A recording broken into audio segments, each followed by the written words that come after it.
what's happening now is, it's kind of disappointing. It's insane. Yeah. We were told there would be no. Well, there's two things that are insane.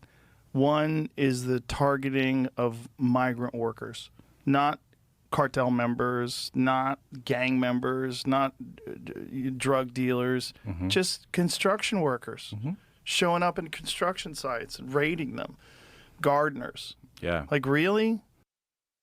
Some harsh words there from Joe Rogan, apparently doubling down on his criticism of the Trump administration's mass deportation efforts this week. Now, Rogan, who endorsed Trump ahead of the election last year, was there expressing some discomfort with who was being targeted in the recent immigration raids.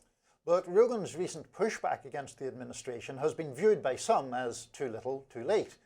Progressive news outlet the Tennessee Holler lashed out at Rogan on social media, posting this to Threads. Quote, "It is insane, but you were warned repeatedly, yet you helped get him elected and helped let this happen. It's good that you're speaking up, but please be honest with yourself about the role you played here." End quote. But the shots didn't just come from the Holler.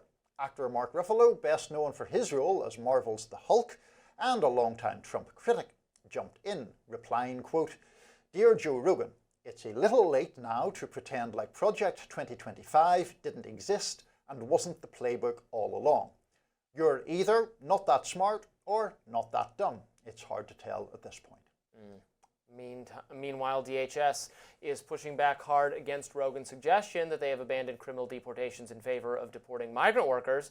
The department posted to X saying, in part, "The media continues to peddle this false narrative that ICE is not targeting criminal illegal aliens. The official data tells the true story. 70% of ICE arrests were criminal illegal aliens with convictions or pending charges. Additionally, many illegal aliens categorized as non-criminals are actually terrorists, human rights abusers, gang members, and more. You just don't have a rap sheet in the U.S. This deceptive non-criminal categorization is devoid of reality and misleads the American public." I am glad. I want ICE to prioritize the deportation of violent criminals, gang members, terrorists, etc. It might very well be the case that ICE leadership wants to stick with that. It is not the case that Stephen Miller wants to stick with that. He yelled at them. He said, "No, I want you in parking lots of Home Depot, and I want you arresting, random people who might be illegal immigrants who have not committed any other crimes." So there's a faction of the administration that does want that. Trump himself has said things in both directions. He has said, "Oh no, I don't want to deport laborers or people who work in hotels." And then he backed off that. Then he recommitted to that. I think it would be good politics and good policy, shore up support from the Rogan base, assure Joe Rogan and the millions of people who listen to him, we're not going to just harass people who are otherwise law-abiding, cripple our agricultural production sector. This is going to result in higher prices for everyone. This is why this is so idiotic. It's an idiotic idea. So I hope Trump sticks to that.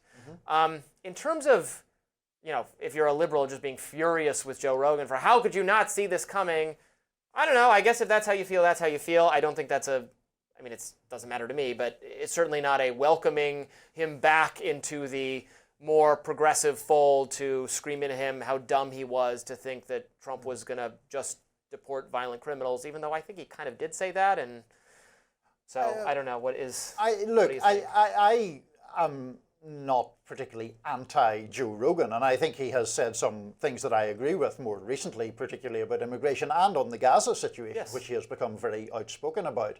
So, fair credit to him for being independently minded, and I think it would be fair to say being much less supportive of Trump than he certainly was before the election.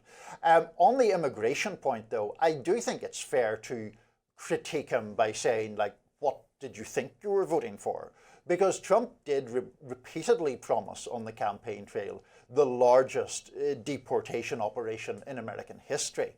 He talked about immigrants in very dark language, the most, I think, infamous instance being the poisoning the blood of our country stuff. That is not the language of someone who is about to enact a very nuanced or tightly focused deportation policy. You're right, I think, to point out that there has been some softening of Trump's language in relation to farm workers and people in the hospitality industry.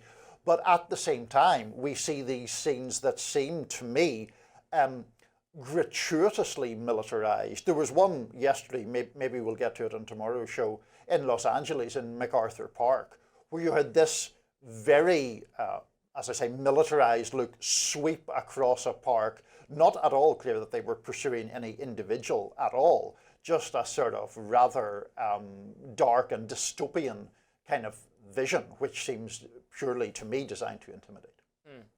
Yeah, well, there's broad agreement here, and I think among the American people, it is clear that they want, now how it goes about being done is maybe up for more debate. I don't want to involve the military certainly as a first resort. I don't like big government, and I don't like, federal authorities preempting local authorities, getting in the way. Now, if there's rioting and violence and looting and burning of cars, for whatever reasons, because people are protesting immigration or because they're protesting whatever it is, then it's likely going to be the case if the local authorities can't deal with it, that the federal authorities get involved.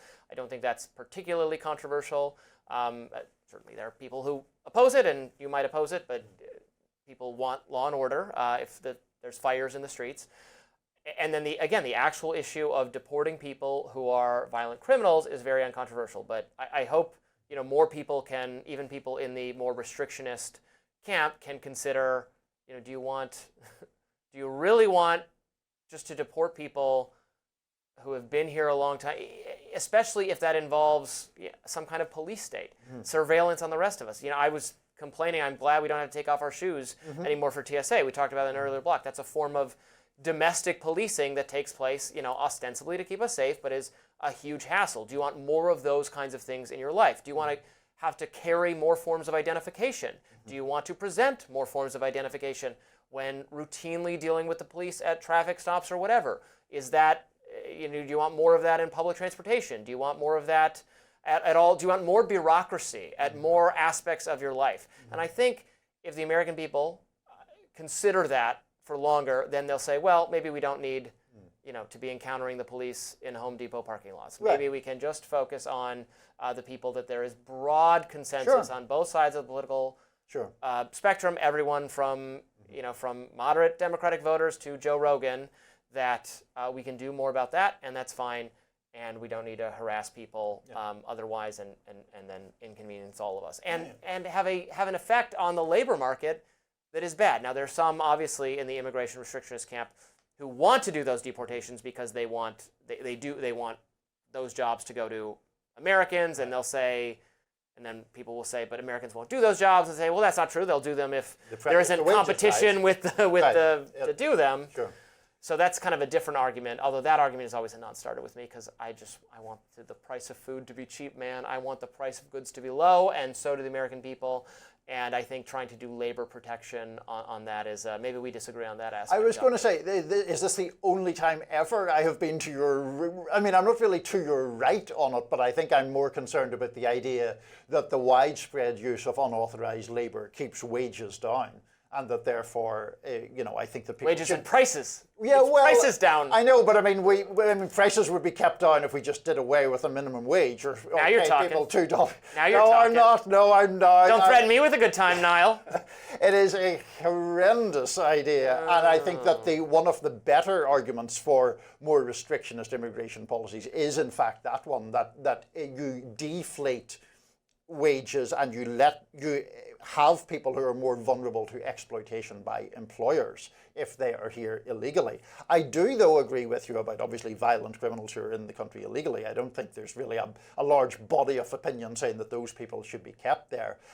Just briefly on the point that you were raising about, the National Guard or other forms of military. My view is that the way that was done in Los Angeles was inflammatory in itself. I was also reading just this morning that the widespread assumption, of course, was that once those protests died down, the National Guard would disappear from the scene. And apparently they haven't. Trump redeployed a very small number of them for some other purpose, but the majority of them are still there. And to your point, I don't think that kind of creeping security state is useful or healthy to any of us. We've got a lot more to talk about today on Rising. We'll be back right after this.